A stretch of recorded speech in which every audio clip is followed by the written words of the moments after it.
좋으신 주님을 찬양합니다. 우리 자부합제들과 인사를 나눕니다. 반갑습니다. 환영합니다. 축복합니다. 오늘도 신실하신 우리 주님께서 주님의 은혜와 사랑을 우리들 가운데 넘치게 부어주실 줄 믿습니다. 우리 그런 기대를 가지고 사도행전 21장 오늘 첫 시간 말씀 함께 나누도록 하겠습니다. 삶을 진행하다 보면 여러 가지 갈등 상황 가운데 많이 놓이게 됩니다. A를 하는 게 좋을까? B를 하는 게 좋을까? 이걸 할까? 저걸 할까? 저 사람인가? 이 사람인가?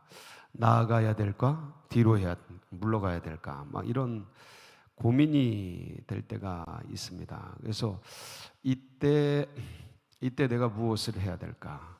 이걸 해야 될까? 저걸 해야 될까? 참 갈등 상황이 놓이게 될 때가 있는데 그 A와 B에 대해서 어떤 게 더 나은지 막 비등비등하거든요. 그래서 내 마음에 끌리는 것도 있고 또 해야 될 것도 있고 그런 상황 가운데 그러면 우리는 이때 이것을 이제 어떻게 반응을 하면서 나아가야 되는가? 원리적으로는 잘 알고 있죠. 하나님의 뜻대로 해야 된다. 근데 그게 쉽게 찾아지기가 어렵습니다. 쉽지가 않습니다. 그래서 이제 DTS 가면 믿음의 백성들이 그것도 이제 신실하고 정말 주님을 사모하는 많은 백성들이 이제 그런 많은 돈을 내고 훈련을 받지 않습니까? DTS 가면 제일 먼저 훈련하는 게 뭐냐면 하나님의 음성 듣는 법입니다. 하나님의 음성 듣는 법. 평생을 주님의 뜻을 쫓아온 주의 백성들에게 제일 먼저 기초를 가르치는 거예요. 근데 그게 결코 쉽지가 않습니다. 훈련을 받아보면 그러니까 늘 주의 뜻대로 살아왔다고 생각했는데 그게 아니었죠. 그게 아니었고 그냥 어떤 교회사의 전통, 어른들이 해왔던 바 이제 그런 것들을 답습해온 것들이 굉장히 많습니다. 이렇게 돌아보면 그래서 내가 진짜 주님의 뜻, 주님의 말씀을, 주님의 성령의 감동을 듣고 반응하는 그 훈련이 결코 만만치 않다라는 것을 감사합니다. 고맙습니다. 그렇게 만만치 않다라는 것을 DTS 훈련을 이제 하면서 많이 느끼게 됩니다. 왜냐하면 오신 분들이 되게 힘들어해요. 훈련 받는 분들이 이 하나님의 음성을 듣는다는 게 되게 힘들어해요. 이게 우리 그냥 보통 말로 하면 성령의 감동이거든요. 성령의 감동, 내적 어떤 확신 이런 거거든요. 그러니까 이때 무엇을 해야 될지, 나를 향한 주님의 뜻이 무엇인지를 나의 내적 확신을 통해 그것을 이제 우리끼리 얘기하자면 성령의 감동이잖아요. 그것을 듣고 그것을 따라 움직여 가야 하는데 그게 뭔지를 파악하고 반응하는 게 결코 만만치 않습니다. 오늘도 이제 그런 상황인데 이제 오늘 말씀을 좀 보시고 이런 수 있구나를 같이 좀 좀 기억을 하시면서 그럼 성경에서는 어땠나를 한번 우리가 참고를 하면서 우리가 생활할 때 오늘도 또 이제 연휴가 끝났으니까 또 직장으로 또 회사로 사업장으로 학교로 이제 달려가야 되지 않습니까? 그러면서 여기서 주님의 뜻을 어떻게 구하면서 은혜롭게 살 수 있을까를 잘 듣고 그렇게 나아가시는 복된 시간이 되시길 바랍니다. 바울 일행이 이제 3차 전도 여행을 마무리하면서 이제 예루살렘으로 돌아가는 길입니다. 그러한 길에 어디를 가게 되냐면 두로라는 곳에 이제 가게 되죠. 3절을 보면 거기 한번 볼까요? 3절 시작. 구보로를 바라보고 이를 왼편에 두고 수리아로 항해하여 두로에서 상륙하니 거기서 배의 짐을 풀려 함이로라. 이제 두로에 내렸어요. 그 두로에 내렸더니 거기에 제자들이 있었습니다. 바울의 제자들이 있었는데 바울을 보려고 이제 찾아오게 됩니다. 근데 찾아와서 이 제자들이 이미 기도하고 있었던 사람들이에요. 바울의 그 양육과 훈련을 따라서 그대로 열심히 예수 그리스도를 붙들고 기도하던 분들인데, 이 기도하던 분들이니까 주님께서, 같은 성령께서 감동을 주시는 거죠. 감동을 주셨는데 어떤 감동을 주셨는지가 4절이죠. 한번 보실까요? 시작. 제자들을 찾아 거기서 이레를 머물더니 그 제자들이 성령의 감동으로 바울더러 예루살렘에 들어가지 말라 하더라. 자, 이렇게 성령의 감동을 받았는데, 근데 이제 성령의 감동이 어떤 감동이었겠어요? 예루살렘에 들어가지 말라고 이제 제자들이 권면을 합니다. 그러면 성령의 감동은 제자들에게 어떤 감동을 줬겠어요? 기록이 돼 있지는 않잖아요. 그렇죠? 기록이 돼 있지는 않는데 성령의 감동을 받고 그 다음에 그것을 해석해서 바울에게 예루살렘에 들어가지 말라고 권고를 한 거잖아요. 부탁을 하고. 그러면 제자들이 들었던, 느꼈던 성령의 감동, 원판 오리지널은 우리가 다 알 수는 없지만 맥락은 있지 않습니까? 문맥이 있잖아요. 그러면 문맥에서 볼 때 이 제자들이 느낀 성령의 감동은 뭘까? 자, 뭘까요? 바울의 고난과 죽음이죠. 어디를 들어가면? 예루살렘에 들어가면. 바울의 고난과 죽음이죠. 뭐 죽음까지는 말씀을 성령이 하셨을지는 모르겠는데 하여간 엄청난 고난인 거예요. 예루살렘에 들어가면 체포가 되고 포로가 되고, 마치 예수님 예루살렘에 들어가면 이제 환난을 받고 죽임을 당하고 뭐 이런 거랑 비슷한 거죠. 그런 성령의 감동을 받았어요. 근데 이제 그런 걸 느꼈으니까, 자, 성령의 감동은 너희들 스승 바울 사도가 이번에 예루살렘에 들어가면 고난을 받고 환난을 당하고 이제 큰일을 당하게 된다라는 거란 말이에요. 근데 이제 이 해석을 제자들이 어떻게 해석을 한 거예요? 바울더러 예루살렘에 들어가지 말라예요. 자, 이게 이제 그러니까 성령의 감동과 이거에 대한 해석이에요. 오늘 제가 성령의 제목이 뭐냐면 성령의 감동에 대한 두 반응이에요. 성령의 감동에 대한 두 반응. 한쪽은 들어가지 말라야. 자, 감동은 똑같이 비슷하게 줬는데, 왜냐하면 바울도 감동을 받거든요. 바울이 최초에 내가 로마도 보아야 하겠다라고 느낀 게 언제냐면 사도행전 19장 21절이거든요. 거기 보면 시작. 이 일이 있은 후에 바울이 마게도냐와 아가야를 거쳐 예루살렘에 가기로 작정하여 이르되 내가 거기 갔다가 후에 로마도 보아야 하리라. 자, 예루살렘에 갔다가, 내가 거기 갔다가, 예루살렘에 갔다가 후에 어디도 보아야 하리라. 로마에 가야 된다라는 것을 이때 이미 알게 됩니다. 알게 되는데 이제 그러면서 이제 예루살렘으로 들어가는 길에 이제 다 인사를 하잖아요. 이제 밀레도에서 에베소 장로들을 초청해서 거기서 작별 인사를 하고 막 그런단 말이에요. 그때 이제 성령의 감동, 그분들도 다 기도하는 분들이라 성령의 감동을 받았어요. 그래가지고 똑같이 두로에 있는 제자들하고 비슷하게 만류를 합니다. 그게 이제 20장, 사도행전 20장 22절부터 25절인데 바울은 또 이제 죽어도 간다 이렇게 해야 되죠. 시작. 보라, 이제 나는 성령에 매여 예루살렘으로 가는데 거기서 무슨 일을 당할는지 알지 못하노라.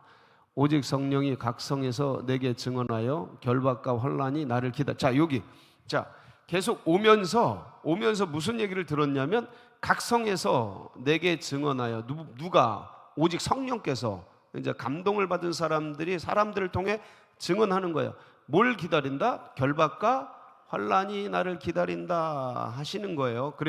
그런데 내가 달려갈 길과 주 예수께 받은 사명 곧 하나님의 은혜의 복음을 증언하는 일을 마치려 하면 나의 생명조차 조금 더 귀한 것으로 여기지 아니하노라. 자, 그래서 보라, 내가 여러분 중에 왕래하여 하나님의 나라를 전파하였으나 이제는 여러분이 다 내 얼굴을 다시 보지 못할 줄. 자, 이제 자기 죽음까지 알게 되는 거예요. 자기 죽음까지 이제 다시 못 본다. 이게 마지막이다. 끝이다. 그러면서 이 얘기를 하니까 이제 장로님들이, 거기 에베소 장로님들이 예루살렘에 들어가지 말라고 막 만류합니다. 똑같이 똑같이 이 두로에 있는 제자들하고 같이 만류를 하는데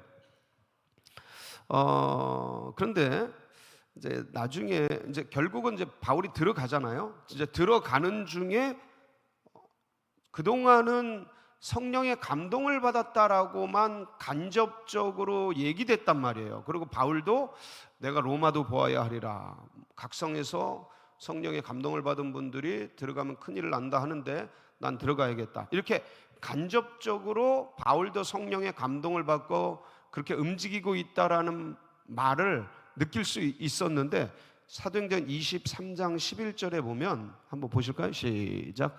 그날 밤에 주께서 바울 곁에 서서 이르시되 담대하라. 네가 예루살렘에서 나의 일을 증언할 것이 로마에서도 증언하리라 하시니라.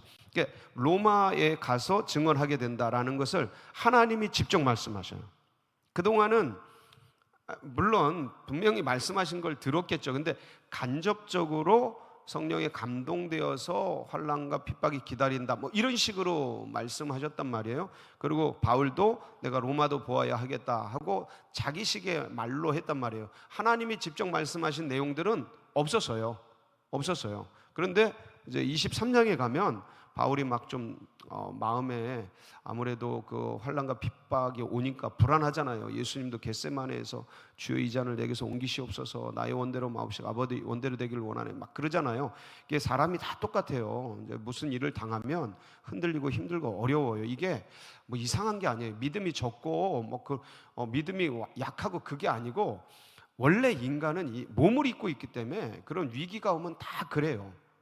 그게 문제가 아니에요. 자, 그럴 때 이제 이걸 어떻게 해석해내느냐 이게 되게 중요한 거거든요. 자, 이제 바울과 바울의 제자들, 장로님들 이렇게 해석한단 말이에요. 하나는 들어가지 말아라. 또 하나는 그래도 들어가야 된다. 자, 그리고 성경에서 예수님께서 마태복음 16장 보면 내가 이번에 예루살렘에 올라가면 환난과 핍박을 받고 대제사장들에게 그리고 죽임을 당하여 사흘 만에 시작. 이때로부터 예수 그리스도께서 자기가 예루살렘에 올라가 장로들과 대제사장들과 서기관들에게 많은 고난을 받고 죽임을 당하고 제3일에 살아나야 할 것을 자 이렇게 제자들에게 알리시잖아요. 그리고 그러면서 예수님은 이렇지만 나는 예루살렘으로 어떻게 해야 된다? 간다 이거예요. 근데 22절 시작. 베드로가 예수를 붙들고 항변하여 이르시되 주여 그리 마옵소서 이 일이 결코 주께 미치지. 자, 베드로는 뭐예요? 베드로는 주여 절대 들어가지 절대 이런 일을 안 일어날 겁니다. 이러시면 안 됩니다. 이렇게 만류하잖아요. 이거는 이제 제자들이죠. 제자들 그 바울의 제자들과 같은 느낌이죠.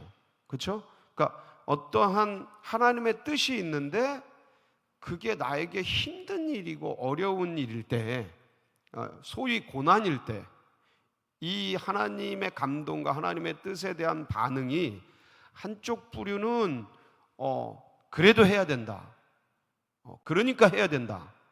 힘드니까 해야 된다. 뭐 이런 거고 또 한쪽은 그러면 힘드니까 가지 마셔라. 하지 마셔라. 마치 부모의 입장 같은 나 선교사로 가야겠습니다. 부모님들 네가 거길 왜 가?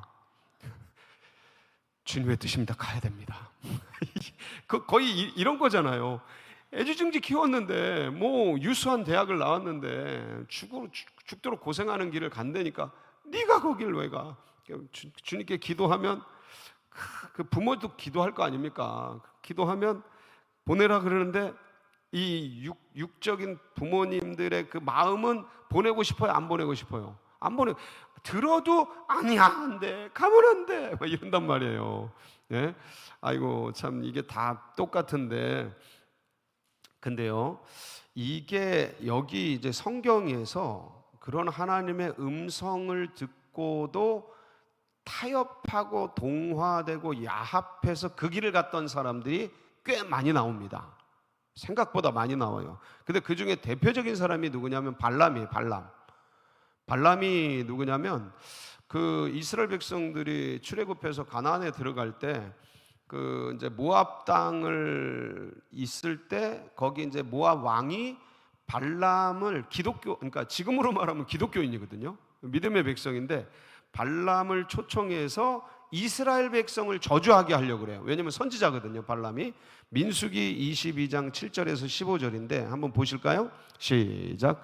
모압 장로들과 미디안 장로들이 손에 손에 뭘 가지고? 복채가 뭐예요? 이게 적었겠어요, 많았겠어요? 왕이 보내니까 엄청 많아요. 자, 갑니다. 시작. 떠나 발람에게 이르러 발락의 말을 그에게 전하매 발람이 그들에게 이르되 이 밤에 여기서 유숙하라. 여호와께서 내게 이르시되 너희에게 대답하리라. 모압 귀족들이 발람에게서 유숙하니라. 하나님이 발람에게 임하여 말씀하시되 너와 함께 있는 이 사람들이 누구냐? 발람이 하나님께 아뢰되 모압 왕 십볼의 아들 발락이 내게 보낸 자들이니라. 이르기를 보라, 애굽에서 나온 민족이 지면에 덮였으니 이제 와서 나를 위하여 그들을 저주하라. 내가 그들을 쳐서 몰아낼 수 있으리라 하나이다. 하나님이 발람에게 이르시되 너는 그들과 함께 가지도 말고 그 백성을 저주하지도 말라. 그들은 복을 받은 자들이니라. 발람이 아침에 일어나서 발락의 귀족들에게 이르러 너희는 너희의 땅으로 돌아가라. 여호와께서 내게 너희와 함께 가기를 허락하지 아니하시느니라. 모압 족족들이 일어나 발락에게로 가서 전하되 발람이 우리와 함께 오기를 거절하더이다.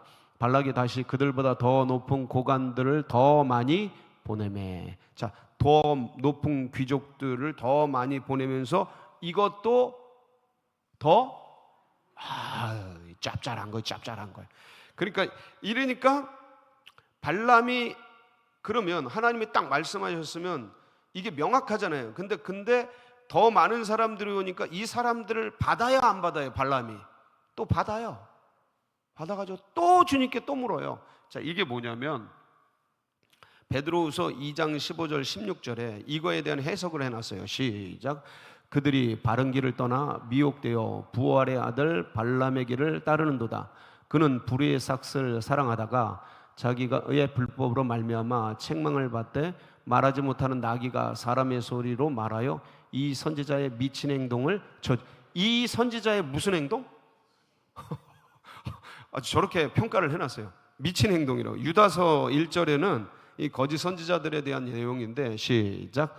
자기의 화 있을진저 이 사람들이요 가인의 길을 행하였으며 삭슬 위하여 발람의 어그러진 길로 몰러갔으며 고라의 폐역을 따라 멸망을. 이 3대 악행이 나오는데 거기에 두 번째 발람의 뭐를 위하여? 삭슬 위하여. 그러니까 뭐 때문에? 요것 때문에 이게 만몬이 만만하지 않아요. 만몬이 하나님과 맞짱 뜬다니까, 이 자본주의 시대는. 그러니까 하나님과 만몬을 같이 섬길 수 없다 이렇게 얘기까지 하는 거는 뭐냐면 만몬, 돈이 뭐하고 인간 삶 속에 영향을 미치는 거예요? 하나님과 비슷하게 아주 강력한 영향을 미치는 거예요. 그런데 어디서 삭슬 위하여, 그러니까 하나님이 말씀하셨는데 뭐를 따라간 거예요? 삭슬 위하여 발람의 어그러진 길로 몰려갔으며 이렇게 글로 따라간 거예요, 발람이. 그러면서 이제 이 길을 걸어갔는데 인간의 이 두 마음, 하나님의 뜻을 아는데 어디를 가고 싶어요? 왜 그래? 다 알면서 하나님의 뜻을 아는데 어디를 가고 싶어요? 인간의 길, 뭔가 이게 죄인의 길, 그 오만한 자들의 길, 그걸 걷고 싶은 거예요. 그게 로마서 7장 22절 24절에 그럼 우리만 그러냐? 바울도 똑같아. 바울도 시작. 내 속사람은 하나님의 법을 즐거워하되 내 지체 속에서 한 다른 법이 내 마음의 법과 싸워 내 지체 속에 있는 죄의 법으로 나를 사로잡는 것을 보는도다. 오라, 나는 공고한 사람이다. 이 사망의 몸에서 누가 나를. 그러니까 이렇게 갈등하는 것이 나만 나쁜 놈이 아니다. 너무 자책하지 마시라고. 이게 갈등되는 게 인간의 이 껍질을 입고 있어서 그래요. 이게 없었으면 우리는 명확하거든요. 주님의 뜻을 따라가죠. 근데 이것 때문에 갈등하고 고민하고 아파하고 그러는 거니까 여러분들 너무 그렇게 고민하지 마셔요. 분명히 간접적으로 역사되다가 나중에 바울에게 하나님이 직접 말씀하시잖아요. 각성해서 다른 사람들을 통해 말씀을 나누고, 이제 또 다음번에 나누겠지만 밑에 가면 선지자들이 그냥 막 이 손수건의 주인이 들어가면 환난과 결박을 당한다 그러니까 그러면 또 말려요. 그러니까 이런 것들이 인간에게 어떤 하나님의 뜻이 있다고 왔을 때 이거에 대한 해석이 늘 두 방향이야. 근데 직접 말씀에 주셔야 안 해주셔야? 반드시 해주셔요. 반드시 해주셔요. 그러니까 남들이 뭐라 그러던 주님께서 내게 말씀하신 그 길을 따라가세요. 그게 정확해요. 그게 정확하고, 그리고 내 안에 연약함이 있어서 이거는 내가 연약한 게 아니고 인간이 연약한 거예요. 그러니까 그거에 대해서 너무 자신을 자책하지 마세요. 난 쓰레기야. 물론 하나님 앞에 늘 죄인이고 죄인 중에 괴수인데, 근데 그런 생각이 들어서 쓰레기고 그게 아니고, 원래 인간은 약하고 누구나 다 이렇게 미약한 모습이 있기 때문에 그런 면에서 너무 자책하시면 안 돼요. 다만 우리가 오히려 그런 것 때문에 자책하기보단 주님의 명확한 뜻을 찾기 위해서 기도하는 게 훨씬 더 낫습니다. 그 길을 걸어가시고, 그리고 주님은 반드시 우리에게 말씀해 주셔요. 그래서 주님이 말씀하시면 어떤 유혹들이 있잖아요. 발람의 그 어그러진 싹을 위해서 미혹의 싹, 돈 뭐 이런 것들이 있고 또 저런 것들이 있고 어떤 쾌락, 향락, 일락 이런 것들이 있고 저런 것들이 있는데, 근데 딱 그 두 마음 속에서 주님께 기도하면 생명의 성령의 법이 정확하게 말씀을 해주십니다. 그러면 그때가 중요해요. 그래도 이제 이 길을, 죄악의 길을, 내가 원하는 길을 따라가려고 하는 게 인간의 모습이에요. 저도 참 많이 당해봤어요. 쓰러지고 넘어지고. 그런데 이제는 우리가 그럴 때는 아니잖아요. 예수의 도를 닦은 지가 몇 년인데, 예? 이제 본능적으로 그 길을 따라가면 후폭풍이, 이 발람 나중에 쳐 죽이거든요. 칼로 쳐 죽어요. 그러니까 나중에 이 육을 따라가면 하나님 말씀이 뜻이 있는데 내 욕구를 따라가고 내 이 죄성을 따라가면 후폭풍이 얼마나 큰지를 경험적으로 알아요, 몰라요? 안다고요. 그래서 그게 두려워서 안 하게 되는 게 인간인데, 더 원하는 것은, 우리가 더 사모하는 것은 주님을 사랑해서 주님이 원하는 것을 따라가자. 그러니까 이게 뭐냐면, 경험적으로 이 길을 걸어가면 나중에 쓰디쓴 쓴물이 오는 것을 우리가 너무 잘 알기 때문에 이 길을 안 가는 게 아니라, 그래도 어릴 땐 또 그렇게 해야죠. 근데 이제 그런 두려움을 가지면서 주님을 사랑하자. 그러니까 무슨 말이냐면, 두렵고 불안해서 안 가는 게 아니라, 그럼 하나님이 두렵고 불안한 하나님이 되셔요. 경외랑 다른 느낌의 하나님이 되셔요. 그러니까 이 길이 아니라 주님을 더 사랑하고 주님의 뜻을 따르는 게 더 안전하고 더 행복하기 때문에 그걸 선택해서 이건 의지적으로 선택하는 거예요. 그냥은 안 돼요. 우리가 그냥 주의 길을 따라갈 수 있는 존재가 되려면요, 예수님급이 돼야 돼요. 예수님도 안 되시잖아요. 예수님도 주여 내가 이거 지나가게 하소서 이러잖아요. 아버지 하나님, 이거 내게서 그냥 지나가게 하소서. 그러나 내 원대로, 내 원은 안 받는 거예요, 십자가를. 주님도 안 된다니까 그게. 그래서 의지적으로 선택하잖아요. 네? 아버지의 원대로 되기를 원하나이다. 몇 번 기도해요? 의지적인 선택이죠. 그리고 일어나 가자, 그걸 딱 선택하고 그 길을 간단 말이에요. 하나님의 뜻이 뭔지 뻔히 아는데도 인간의 옷을 입고 있으면 이래요. 그래서 의지적으로 선택을 해야 된다. 그래서 그 길을 걸어내서 주님을 기쁘시게 하는 복된 우리 성도님들이 되시길 주님의 이름으로 축복합니다. 같이 기도하시겠습니다.